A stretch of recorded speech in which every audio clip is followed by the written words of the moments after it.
911, what's your emergency? I need to get a cop down here. I'm at the State National Light Building downtown.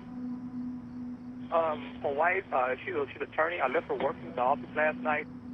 Just came down because I couldn't hear anything from her. Just before dawn in Baton Rouge, Louisiana, dispatchers receive a call from a man frantically searching for his wife. When we arrived at the scene, we went up to the third floor, into the office.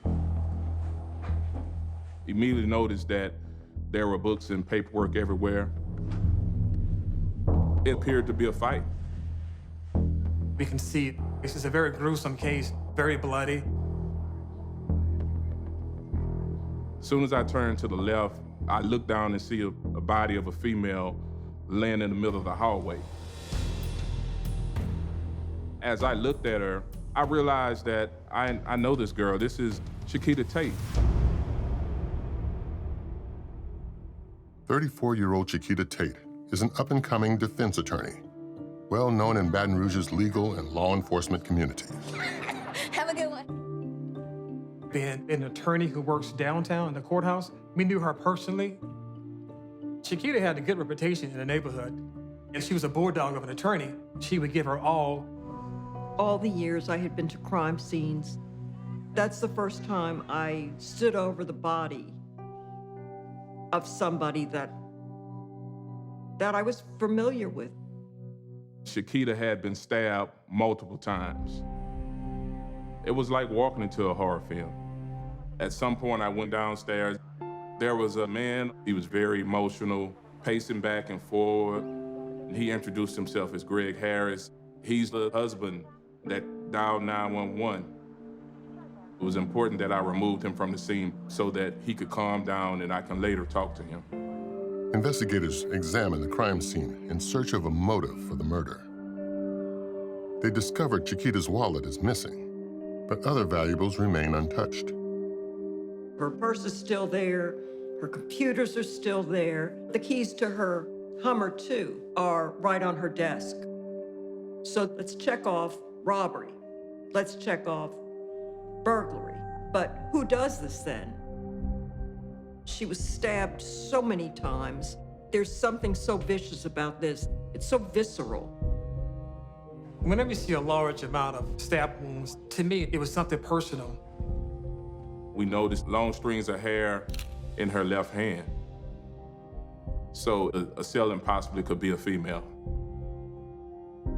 But Chiquita is known to be a fighter. Did she actually fight her assailant and pull hair out?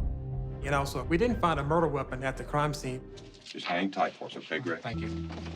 When we first started interviewing Greg, we asked him what he did on that particular day. He told us that at about 7 o'clock, Chiquita called him and told him to bring her something to eat because she was hungry. He went to McDonald's, and once he got to Chiquita's work, he started to help her organize her office. She can ask me to come by, help her with the book. You didn't call her, she called you first. Yeah, she called me first. Okay.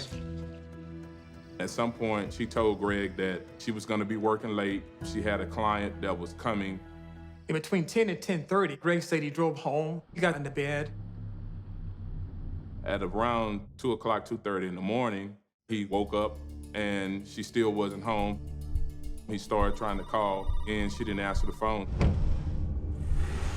Finally, around 5:30 in the morning, he went to the office and later dialed 911. I heard that Greg was being questioned. I just understood that that's part of the process, but he wanted to know what happened to Chiquita just as much as the family wanted to know. So a lot of times she took cases that nobody else would want because these people were rough. They were accused of scary crimes. There's a certain type of clientele that other attorneys are not going to touch. We was told that someone located Chiquita's wallet. The missing wallet was discovered 20 minutes from Chiquita's office, on the night she was last seen alive. The wallet was found at 10:30 in the evening, laying in the middle of the street, the area of Gardier Lane. It's a hot spot of crime in Baton Rouge. Fortunately, was picked up by a good Samaritan. When we looked through the wallet, we were totally shocked. Everything was in there. The money was in there, her cards were in there. Why throw a wallet out and leave all the important items inside? Did someone put it there for some would-be thief to find, use those cards, and put suspicion on a thief, but not a murderer? When reviewing Chiquita's client list, detectives find a discrepancy. The secretary was unable to corroborate Greg's statement that Chiquita had a client that she was planning on meeting with the night she was murdered. In light of this new information, investigators take a closer look at Greg, who remains at the station. How do you think somebody got into the office? I don't know. One thing we do is do a records check to check his background. We discovered that there's a warrant for his arrest for domestic abuse battery, in which Chiquita was the victim. When we asked him about any type of physical confrontations, Greg wasn't totally honest with us about their history. And so it was important to us to find out why he decided to leave that part out. So as we interviewing Greg, we find out that the wallet is found on Gardner Lane. So I wanted to test him. You know we do phone records. Your phone records, her phone records. They tell us every tower that you hit. We let him know that, look, we can figure out where you've been. You might as well be honest with us. So I just asked him directly. When last time you been on Gardner Lane? Gardner Lane. I went to Gardner Lane last night. But that was a defining moment in that interview because we had already locked him into a statement about what he did the night before. He told us that he left the office and went straight home.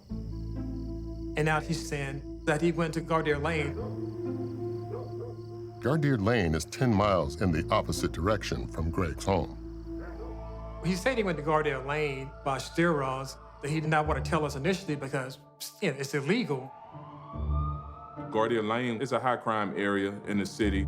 There's a lot of drug dealing, so it was possible that that was the reason. Still, police have their doubts about Greg's story, especially as they make another observation. As we interviewed Greg, we photographed his entire body. He had what appeared to be fresh scratches in his hand. And we know that Chiquita fought with her attacker, so we would expect that the killer would have scratches. Greg insists that he injured himself while on the job as a contractor. We decided to arrest Greg for the active warrant for domestic abuse battery. Based on the discrepancies in his interview, police secure a warrant to search Greg's home and vehicles. As the detectives searched the Mercedes, the pair of sunglasses caught their attention. We noticed what appeared to be a speck of blood on the glasses. This is the vehicle that Greg Harris drove the night of the murder. Investigators send the evidence to the lab for testing. When we followed the evidence we had, we felt Greg Harris is the person that killed Chiquita. Then, a surprising turn of events sends investigators in an entirely different direction. The police get a call, just an incredible call, about Chiquita Tate's murder. She said Chiquita was possibly involved in a lesbian love triangle and that one of those people she was involved with possibly killed her. We were all shocked when we heard that. It came out of the blue. We looked at phone records and we tracked down that number to the cell phone in Dallas, Texas. Come to find out, the caller was actually Greg Harris's sister.